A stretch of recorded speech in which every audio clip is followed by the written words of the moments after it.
ఈ situation immediate cut చేయకపోతే కేసులు అనేవి అటెంప్ట్ మర్డర్ అనేవి ఇప్పుడు మామూలు అయిపోయినట్టున్నాయి చూస్తుంటే.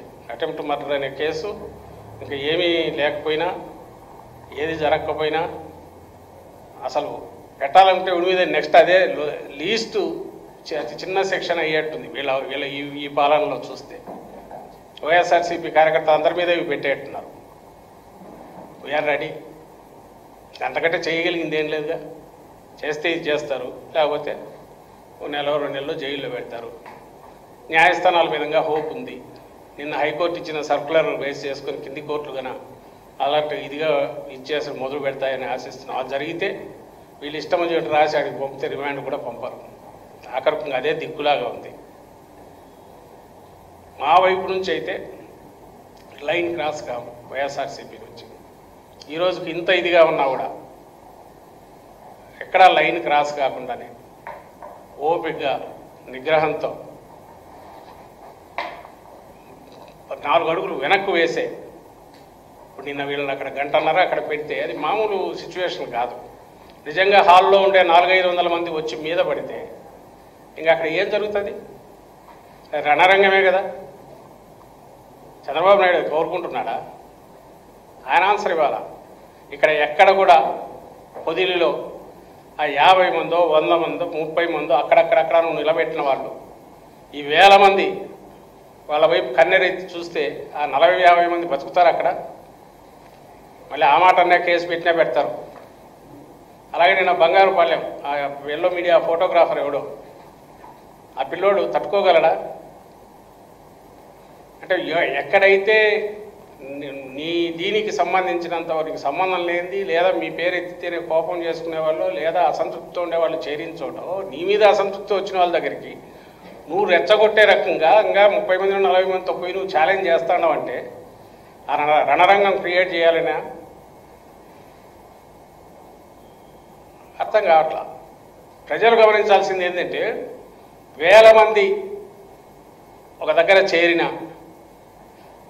ఒక 50 మంది వచ్చి రెచ్చగొట్టిన, నిగ్రహంగా ఉన్న వైఎస్ఆర్సీపీ కార్యకర్తలు, వైఎస్ఆర్సీపీ సానుభూతి పరులు, జగన్మోహన్ రెడ్డి గారిని ప్రేమించేవాళ్ళు వాళ్ళ నిగ్రహ శక్తిని, వాళ్ళ మనోబలాన్ని, వాళ్ళ ఓపికను గమనించాల్సిందిగా కోరుతున్నాను.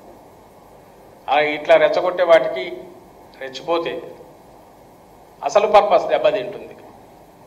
ప్రజల పక్షాన్ని నిలబడాలన్న దీంతో ఏదైతే మేము నడుస్తున్నామో, ప్రజల గొంతుకై నిలబడి వినిపించాలన్న కాంక్షతో ఏదైతే అడుగులేస్తున్నామో ఆ లక్ష్యం దెబ్బతింటుంది. అందుకోసం ఓపికగా ఉన్నాం. నేను అప్పీల్ చేస్తున్న ప్రజలకే, వీళ్ళకి ఎక్కదు. వీళ్ళకి చెప్పగలిగింది అంటే నాయన గాడి తప్పింది, నీ కంట్రోల్ కూడా ఉండదని చంద్రబాబు నాయుడు గారికి చెప్పాం. అలాగే అధికార వ్యవస్థ కూడా అయ్యా ఈరోజు వాళ్ళు ఉంటారు, రేపు మేము వస్తాం. పార్టీలు అనేవి అదేం పెద్ద అధికారం అటు ఇటు మార్పిడి అనేది అదేదో శాశ్వతంగా ఉండేది కాదు. ఒకరే ఉంటారని కాదు, మేము వస్తాం. మళ్ళీ మీరు ఇక్కడ చేయాల్సి వస్తుంది. బట్ వీళ్ళలాగా అడ్డగోలుగా అయితే పోము. కానీ ఎవరెవరైతే అడ్డగోలుగా పోయినారో ఆ కేసులన్నీ అయితే ఓపెన్ చేస్తాం. ఇప్పుడు అడ్డగోలుగా పోతున్నారో వాళ్ళందరూ ఓపెన్ చేస్తాం, ఇంక్లూడింగ్ అఫీషియల్స్తో సహా. అది దృష్టిలో పెట్టుకొని నేను వాళ్ళకు చెప్తున్నాం. అంతిమంగా మేము విజ్ఞప్తి చేసేది ప్రజలకు. ఎందుకంటే ప్రజలు చూడాలి. జగన్మోహన్ రెడ్డి గారు ప్రజల సమస్యల మీద పోవడాన్ని ఎట్లయినా అర్థం చేసుకోవచ్చు.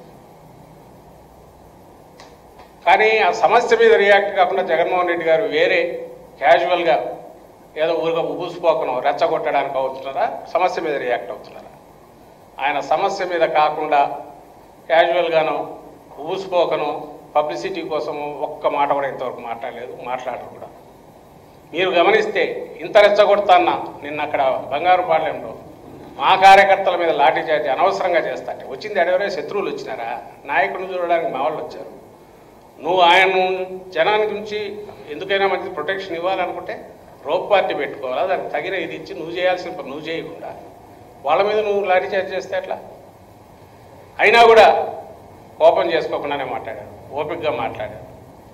ప్రొటెక్షన్ అసలు ఇవ్వకపోయినా సరే దానికి తలొక్కి సరే ఓపికగానే మాట్లాడుతున్నారు. ఎక్కడ కూడా రెచ్చిపోయి చంద్రబాబు నాయుడు లాగా తర్జని చూపించో చంపేస్తా, మీ తోలు తీస్తా, తోక కత్తరిస్తానని ఎక్కడ అనట్లా. గమనించమని ప్రజలకు విజ్ఞప్తి చేస్తున్నాం. ఇంత ప్రెజర్ వస్తున్నా, ఇంత కక్ష సాధింపుగా ఉన్నా, ఇంత కంటిన్యూస్ హ్యూమిలియేషన్గా బిహేవ్ చేస్తున్నా అధికారాన్ని దుర్వినియోగం చేసి చంద్రబాబు నాయుడు గారు, వైఎస్ఆర్సీపీ ఎక్కడ కూడా దీన్ని దాటట్లా ఓపికగా ఉంటున్నాం. దీన్ని చేతగాంతరంగా అయితే భావించొద్దని చంద్రబాబు నాయుడుకు, ఓపికగా ఉన్నామని గమనించాల్సిందిగా ప్రజలకు విజ్ఞప్తి చేస్తున్నాం. Thank you.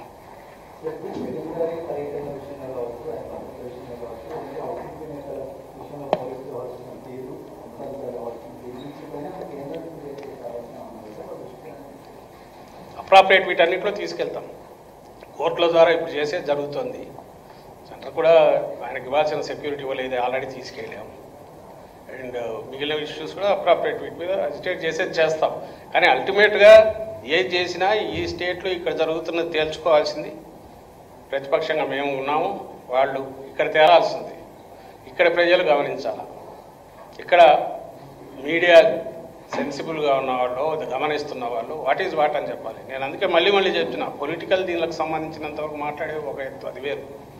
బేసిక్ ఇది ఒకటి, ఒక ఎకో సిస్టమ్, ఒక వాతావరణం ఉండాలి.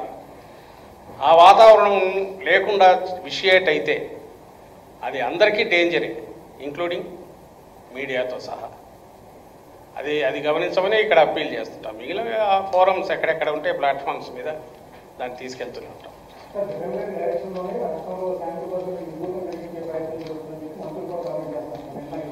దే హ్యావ్ వెరీ రైట్, వాళ్ళు అనొచ్చు.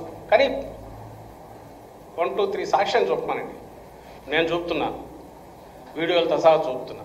వాళ్ళని చెప్పమనండి, ఇదిగో జగన్ గారు రెచ్చగొట్టారు, వెంటబడి కొట్టమన్నారు, లేదా మా మీటింగ్ జరుగుతుంటే, అంటే టీడీపీ మీటింగ్ జరుగుతుంటే జగన్ గారు మీరు వెళ్ళండి మీదికి అన్నారు. మేము వైఎస్ఆర్సీపీ వాళ్ళు ఎక్కడన్నా వెళ్తే ఇదిగో జగన్ రెచ్చగొట్టాడు వీళ్ళరండి. ఒక్కటి అలాంటి చూపమనండి. ఏ ఇన్సిడెంట్లో అయినా వాళ్ళు వచ్చి అసలు ఎలాంటి ఇది లేకుండా వాళ్ళు మీద పడి వాళ్ళు వస్తున్నారా? ఎక్కడైనా వాళ్ళకు సంబంధించి టీడీపీ వాళ్ళ మీద వైఎస్ఆర్సీపీ వాళ్ళు వెళ్ళారా? అంగళ్ళులో ఆ రోజు జరిగింది చంద్రబాబు నాయుడు, అది రెచ్చగొట్టడం. అపోజిషన్లో ఆయన ఉన్నాడు, బాగానే ఉంది. ఆయనకు సంబంధించి అక్కడ ఏదో ఇబ్బంది కలిగింది, దాని మీద పోలీసులు డిస్పర్స్ చేశారు. ఆ తర్వాత వాళ్ళు రెచ్చిపోయి వ్యవహరించిన తీరు, అది రెచ్చగొట్టడం. అంటే అలాంటిది ఎక్కడన్నా జరిగిందా ఇప్పుడు వైఎస్ఆర్సీపీ వైపు నుంచి? చూపమనండి, అది చెప్పమనండి, ఇది ఇక్కడ వీళ్ళు చేశారు దానివల్ల మేము అంటున్నామనండి. అది ఎక్కడా చూపట్లేదే. వాళ్ళు చేస్తున్న వాటన్నింటినీ జగన్ గారు మీద తోస్తున్నారు. సో దానికి మేమే ఎట్లా ఆన్సర్ ఇస్తాం? వాళ్ళ దానికి ఆన్సర్ ఇవ్వాల్సింది పోయి బుల్లీయింగ్ చేసి వాళ్ళు దబాయించి మళ్ళీ ఎదురుదాడి చేస్తున్నారు. వాళ్ళ ఆలోచన ఏంటంటే ఆ చేతిలో ఓ పవర్ఫుల్ సెక్షన్ ఆఫ్ మీడియా ఉంది, ప్లస్ వాళ్ళు పెట్టుకున్న ఫేక్ యూట్యూబ్ ఛానల్స్ ఉన్నాయి, తిప్పుతారు, వాటిలోనే తిప్పి వాటినే తీసి కొడతారు. జనం తలల్లో ఎక్కించగలమనే ధీమా నమ్మకం వాళ్ళకు ఉంది. కాబట్టి ఒక అబద్ధాన్ని పదే చెప్పగలరు, నిజాల్ని పక్కకు దాచేయగలరు. మీరు దేంట్లో చూసినా, నేను ఇప్పుడే అడుగుతున్నా, ఈ 2-3 కేసుల్లో మీరు చూస్తే ఆయన మీకే తెలుస్తుంది. రాము డ్రైవింగ్ సీట్లో ఉన్నాడా లేడా? డ్రైవింగ్ సీట్లో లేనివాడు కారు తాను డ్రైవ్ చేసి గుద్దినాడు, ఆమెను ఇచ్చేసాడని అనడం అంటే, అక్కడ ఎవరో ముందు తిరుపతిలో వాళ్ళు ముందు ఒక సెక్షన్లు పెట్టి తర్వాత మార్చి అటెంప్ట్ మర్డర్ అని మళ్ళీ పెట్టారంటే దాంట్లో అక్కడ కనపడుతుందే వాళ్ళ దాష్టీకమో, వాళ్ళ దుర్మార్గమో, వాళ్ళ కుట్రపూరిత బిహేవియరో మాది కనపడుతుంది. దాంట్లో అంత క్లియర్గా వాళ్ళది ఉంది. దాన్ని డిఫెండ్ చేసుకోవాల్సిన అవసరం లేకుండా దబాయిస్తున్నారు, ఎదురు దబాయించు. కొంత గొంతు పెద్దది చేస్తే ఆన్సర్ ఇచ్చేవాడు ఎవడు ఉన్నాడు కదా. ఒకవేళ ఇవ్వాలని చూసినా మా మీడియా పెద్దది కదా అని వాళ్ళకు